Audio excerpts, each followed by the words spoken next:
So let's talk about Sabine Wren using the Force in Ahsoka Episode 8.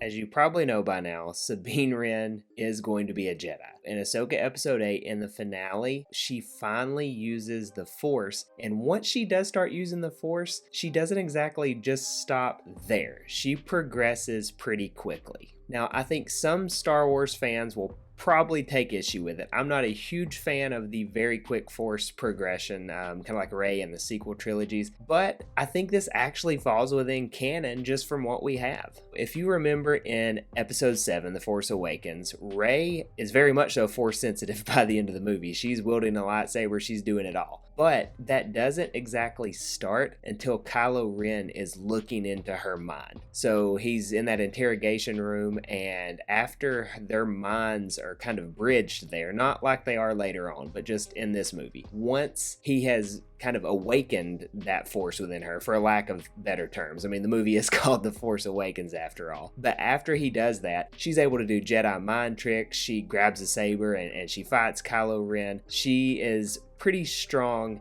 at that point, it appears, in the Force. Now, with Sabine Wren, we actually see a similar thing happen in Episode 7. So when Ahsoka is calling out to Sabine in the Force, kind of like what Luke Skywalker did to Leia in Episode 5, The Empire Strikes Back, maybe that is the thing that awakened the Force in Sabine Wren. Ahsoka's calling out to her on Peridea, and Sabine hears her, and I don't know that maybe Ahsoka was necessarily in her mind, but it kind of seems like it's along the same vein as to awakening that in her, similar to Rey and Kylo Ren. Given what we've seen Rey do after having that Force awakening, if you will, I don't think it is absurd for Sabine to have the exact same experience. She has at least been trained by a Jedi Knight in Ahsoka for an extended period of time, so Rey never knew anything of this. At least Sabine had been around it between Kanan, Ezra, and Ahsoka. So having that switch go off for her, maybe that's all she really needed. And so we see her grab that saber and kill the Dark Trooper or Death Trooper or whatever it was. We see her kind of do that absurd Force push where she sends Ezra